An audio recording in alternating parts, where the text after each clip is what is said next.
Hey, hey, hey. Time for another Out of This World story from rSpace.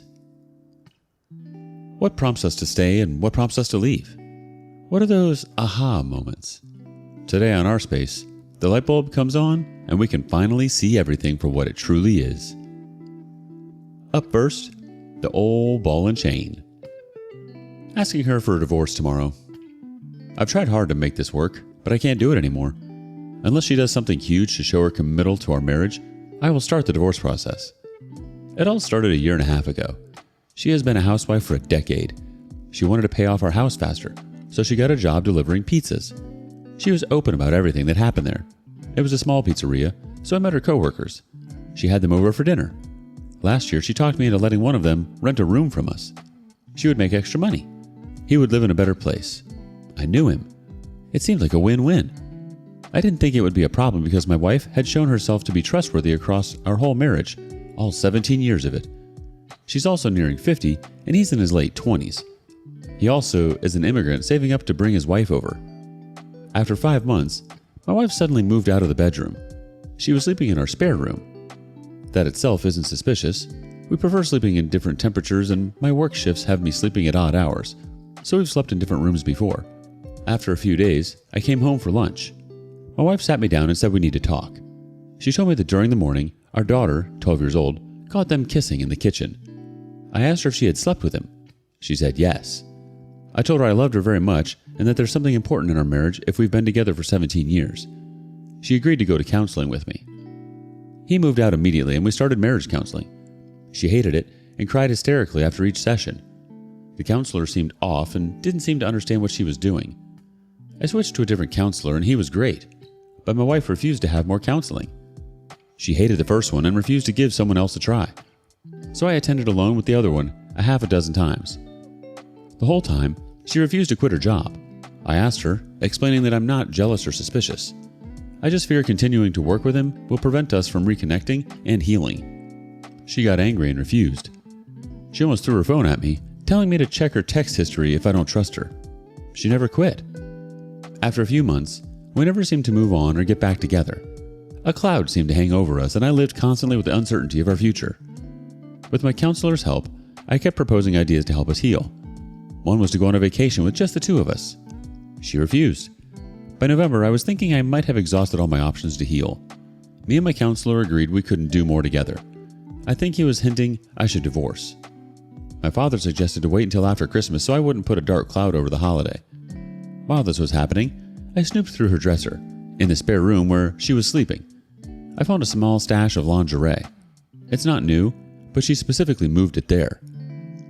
For the past few years, she hated wearing lingerie. I kept an eye on it, and it never moved.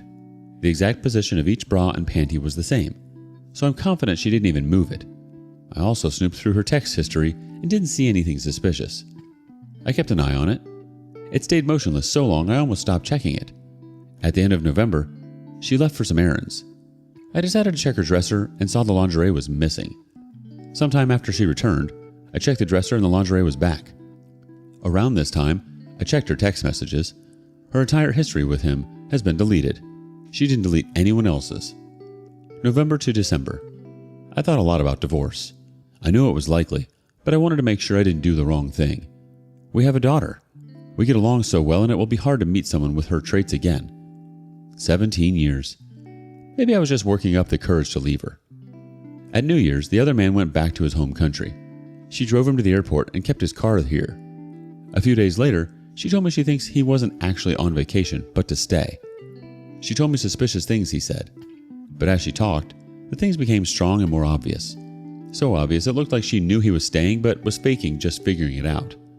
I checked her phone again and she had re-deleted her entire text history with him. Again. This week, she said his wife found out about the affair. My wife had tried communicating with him and his wife told her never to contact him again. I offered to email him to arrange disposal of his car, but she ignored me. Yesterday, she told me she had tried multiple times to contact him and his wife texted and emailed her angry words and emojis.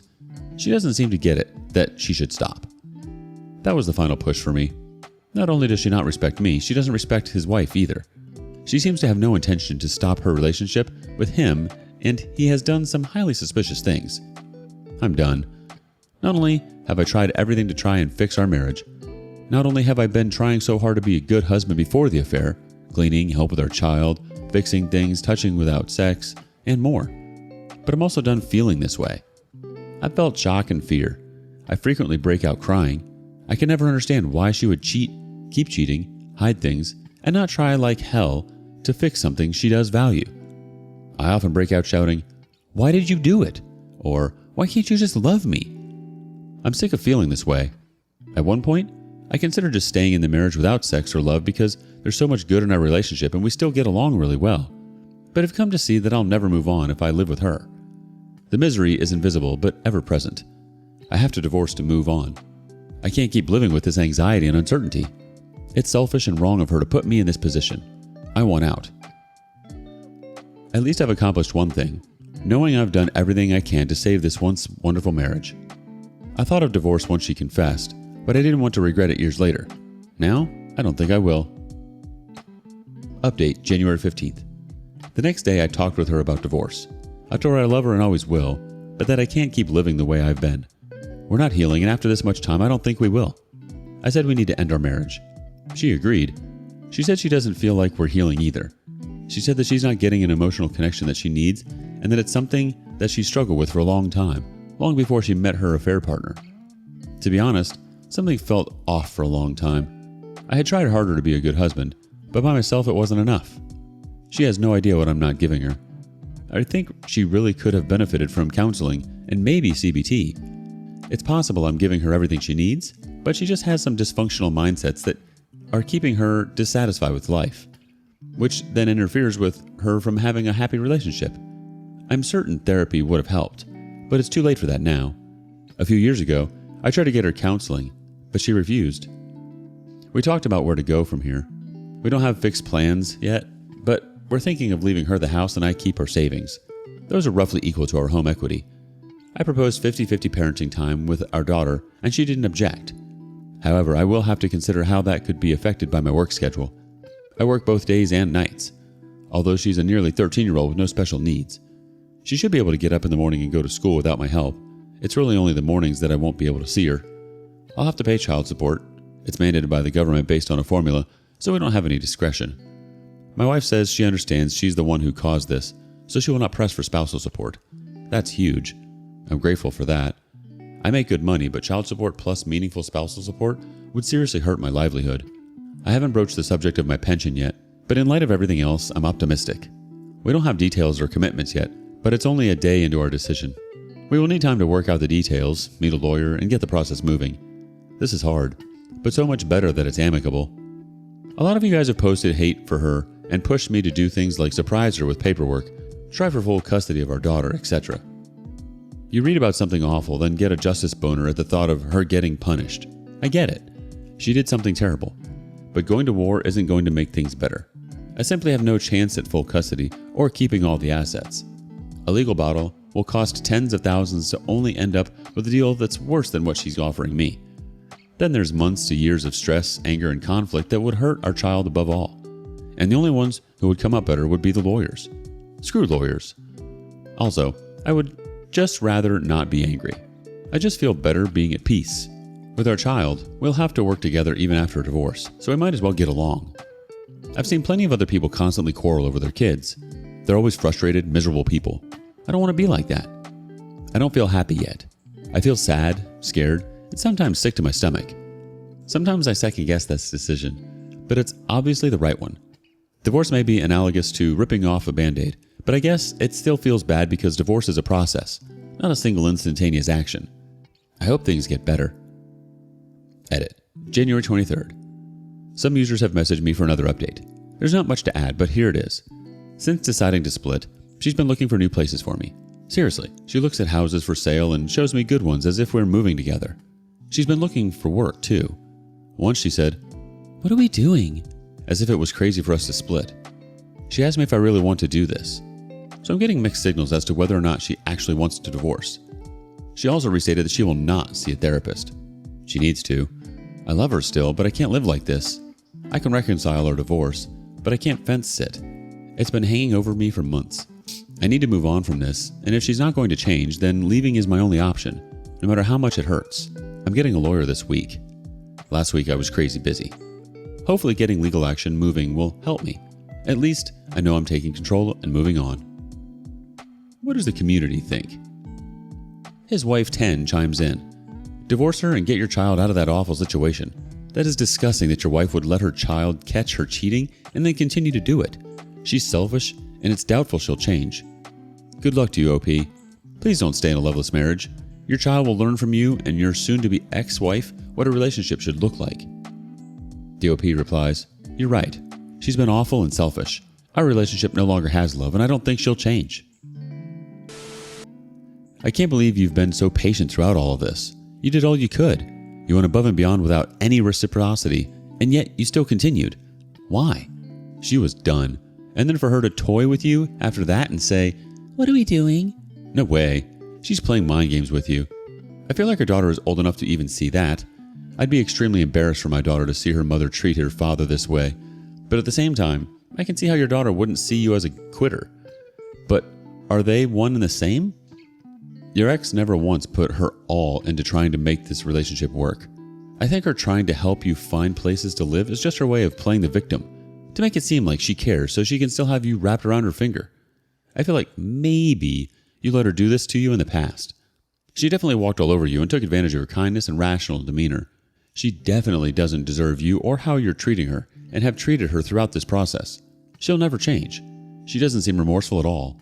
If she truly was, she would want to work on herself and really address what's going on by going to therapy. What do you think? Next, we can't always see the signs, but when we do, they punch us right in the gut. The most painful sign of infidelity for me. For me, it was seeing him looking at his phone and smiling or giggling. I couldn't remember the last time he did that for me. I actually stopped and looked at him every time he did that. I was in awe, and I thought, oh yeah, that beautiful smile. So tragic. It's not for me anymore. He caught me looking at him with a smirk on my face. I knew it was over right there. What was the most painful sign for you? Edit. Thanks for all the responses. I wrote this when I was sitting on the floor with my bag, trying to get a hotel room to stay for the night. This sub has been so helpful in reading all your responses. It's healing. I think the purpose of this post was to convey that something apparently so insignificant, like a smile when using a phone, can be so telling. Let's get some other input from the community. Libratron says, trying to justify her affair by telling me how I was dragging her down and that I smelled like death. Basically, she had to make sure she was there for her newborn niece and that she would see me in another lifetime. Great things to hear while ongoing chemo. She basically used a child to justify cheating on her sick husband. Later I found out her and the affair partner had a pool with some friends betting if I was going to die before or after the divorce. This was the same person who claimed her main flaw was that she loved too much. She went from being the person I loved the most to the person I've been repulsed the most. Healing was about that person now just being a neutral memory of learning. Abusers come into our lives to teach to love ourselves and realize our self-worth. You can either allow them to destroy you by giving them power over you, or you can regain your power by demoting them to just a catalyst towards your best self. ConCap123 says, when she was on the phone with her affair partner in front of me, talking in her stupid code that she thought no one could understand, while I was taking care of her kids. That still pisses me off. The mental gymnastics she went through to justify her actions. Her aggressive lobbying of her kids to turn them against me, who eventually and angrily called her out for being abusive to me. It's truly remarkable how cheaters try and flip the script. Which ally chimes in. I think the most painful part for me was learning that the sweet, honest, vulnerable, heart-open voice and face he used to reassure me were always a lie. That sweet man who looked me in the eyes and said he would never do those things I was thinking because he loved me and didn't want to hurt me, were just a cover-up, so he could just get back to his online sex fest as soon as I calmed down enough to go to sleep. I believed that face. I brought him my questions and found solace in his answers. I believed he loved me and cared about my heart and our life together. I spent months thinking I was crazy and imagining things because that face couldn't be lying. It wasn't real. I don't know if anything ever was real. Well, I guess my intuition was real. Gustav Frieda has this to say. Oh, right in the feels. I caught him calling secretively in his parents' kitchen when we were there. I was outside and went for another drink. I could see him in a reflection and I knew. I just knew we were over in that exact second. Zealous Ideal Ring 90 has one more thought. Oh wow, this hurts, yet helps. Yes, I remember this. The fondness prying through her as they share a joke or whatever via phone. The goddamn phones. Makes it so easy to get lost in somebody else's attentions. Oh, how I hate the phones. In no particular order, here are some other heart-stabbed moments. Realizing that they have a shared owl motif. Owl slipper she got from my work team, an owl umbrella, an owl hat she gave him that I saw on her Amazon purchase list, an owl Christmas tree ornament from work, etc. Her taking pictures of an owl when we were on vacation in Maine and immediately sending it on text. Doing laundry and seeing delicates the likes of which I'd never seen before. Her taste in music changing. Her beer preferences, her expressions, her sexual preferences, all changing. Just put it all in the rear view. They are complete and utter losers. Yeah, there's so many like these that people choose to ignore. We've all heard it before. The script flipping, the lies, the deceit, the friend from work. I think what matters is that as soon as we see the signs, we practice self-respect. Immediately. Because by God, if they can't respect us, someone has to. And that someone is ourselves. It's heartbreaking. It's total murder. But we need to act with self-preservation. As much as it hurts to go through, we totally do need to regain our power and take steps towards our best selves. When did you first know it was over? What steps did you take next? Share with us below. And thank you for joining us today on rSpace. Like and subscribe and hit that notification bell so you don't miss out on our next video. We'd hate for you to miss out. Oh, and if you want to listen to more stories from me, check out our lounge where I feature a larger variety of non-cheating related stories. See you there.